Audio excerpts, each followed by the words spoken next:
Hey guys, how to win friends and influence people book से ideas के connection में हम इसका पार्ट 4 डिस्कस कर रहे थे, जिसमें कि हम लीडर सेक्शन को डिस्कस कर रहे थे और ये देख रहे थे कि कैसे हम लोगों के एटीट्यूड या बिहेवियर को चेंज कर सकते हैं बिना उनमें रिसेंटमेंट या इंटीग्रिटी की फीलिंग जगाए।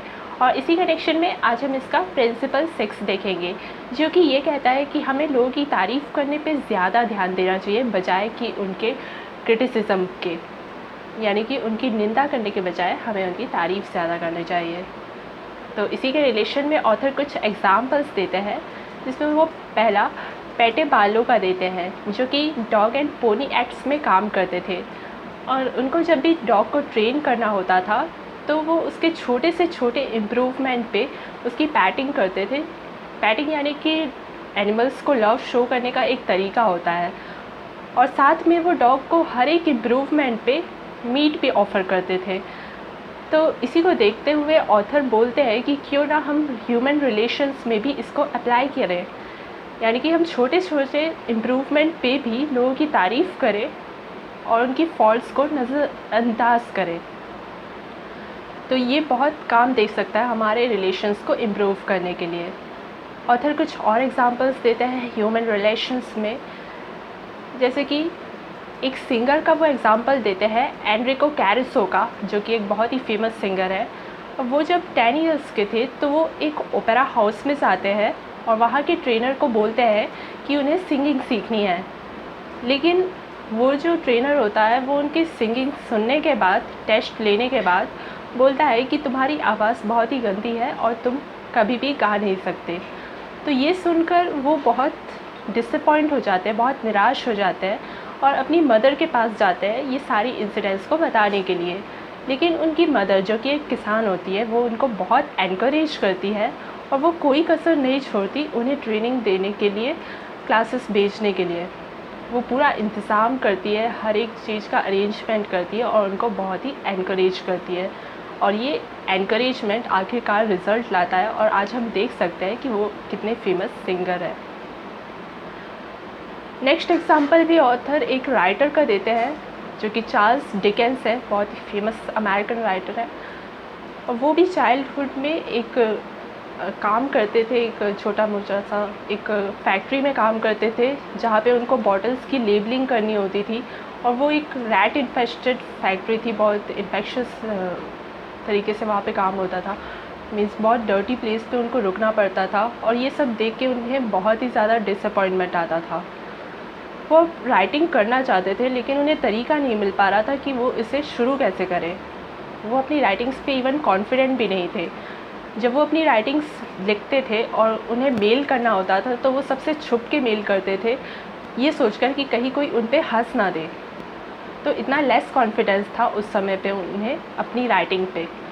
लेकिन सबसे ज़्यादा कॉन्फिडेंस उन्हें तब मिला जब पहले एडिटर ने उनकी राइटिंग की तारीफ़ की। वैसे तो उन्हें बहुत सारे रिजेक्शंस फेस करने पड़े, लेकिन एट लास्ट जब एक एडिटर ने उनकी तारीफ़ की तो वो बहुत ज़्यादा कॉन्फिडेंट फील करने लगे और उसके बाद फिर उन्होंने राइटिंग के डायरेक्शन में अपनी लाइफ शुरू कर दी। और उसके पहले उन्हें ऐसा नहीं था कि राइटिंग के लिए कोई पेमेंट मिली हो या फिर उस एडिटर ने उसे उन्हें पे किया हो उनकी राइटिंग के लिए, लेकिन ये तारीफ़ ही वो काम कर गई जो उनके राइटिंग कैरियर को शुरू कर गई। ऐसे ही एक और एग्जांपल देते हैं ऑथर H.G. वेल्स का, जो कि अगेन एक बहुत ही फेमस राइटर है। तो वो भी चाइल्डहुड में एक ड्राई गुड्स स्टोर पे काम करते थे। उनके फादर को जेल भेज दिया गया था उनके डेब्ट्स पे ऑफ ना कर पाने की वजह से, और उनकी मदर एक हाउसकीपिंग का काम करती थी। अब वहाँ पे स्टोर पे काम करने के लिए उनको 5 o'clock AM पे उठना पड़ता था और दिन में 14 घंटे काम करना पड़ता था। तो एक बोरिंग सा काम होता था और उन्हें उसमें बिल्कुल भी इंटरेस्ट नहीं आता था। और किसी तरीके से 2 साल काम करने के बाद आखिर में वो अपनी मदर के पास जाते हैं और इस सब कंडीशंस के बारे में बताते हुए कहते हैं कि अब ये काम मुझसे और नहीं हो सकता और मैं इसे छोड़ना चाहता हूँ। उसके बाद वो एक लेटर भी लिखते हैं अपने ही एक स्कूल टीचर को। उनकी स्कूलिंग बहुत कम हो पाती है, ऑलमोस्ट 4 इयर्स की स्कूलिंग उनकी हो पाती है। तो अपने स्कूल टीचर को एक लेटर लिखते हैं जिसमें कि वो सारे इंसिडेंट्स, सारे सिचुएशंस अपनी बताते हैं और बोलते हैं कि क्या मैं कुछ कर सकता हूँ। देन उनके स्कूल टीचर उनकी बहुत तारीफ़ करते हैं और कहते हैं कि तुम में एबिलिटी है कि तुम बहुत ही अच्छे टीचर बन सकते हो। अब ये तारीफ़ के बाद उनकी लाइफ का डायरेक्शन ही चेंज हो जाता है और ना सिर्फ वो टीचर बनते हैं बल्कि राइटिंग्स में भी अपना कैरियर बहुत आगे बढ़ाते हैं और एक के बाद एक बेस्ट सेलिंग बुक्स देते ही जाते हैं अपनी राइटिंग्स के थ्रू। और अब वो एक बहुत ही ज़्यादा फेमस राइटर हैं, हम सब उनको जानते हैं। तो ये तो कुछ फेमस पर्सन्स के एग्ज़ाम्पल थे इस प्रिंसिपल के। अब ये प्रिंसिपल अप्लाई होता है डेली लाइफ में भी। इसकी डेली लाइफ का एग्ज़ाम्पल आता है ऑथर के ही क्लास के एक पर्सन से, जो कि एज ए पेरेंट अपने बच्चों पर इस प्रिंसिपल को अप्लाई करते हैं। वो कहते हैं कि मोस्टली पेरेंट्स और चिल्ड्रन के बीच का रिलेशंस उतने ज़्यादा अच्छे नहीं होते हैं अगर चिल्ड्रन कोई दूसरे गलत कामों में इंगेज्ड है या फिर ऐसे कामों में इंगेज्ड है जो कि पेरेंट्स नहीं चाहते कि वो करें।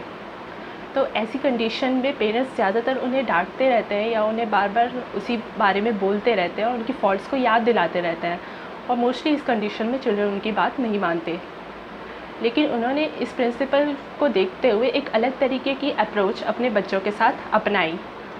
तो इसमें उन्होंने क्या किया कि उनकी फॉल्ट्स को देखने के बजाय उन्होंने उनके छोटे से छोटे इम्प्रूवमेंट को देखा या छोटी से छोटी अच्छी बात को नोटिस किया और उसके लिए उनकी तारीफ़ की।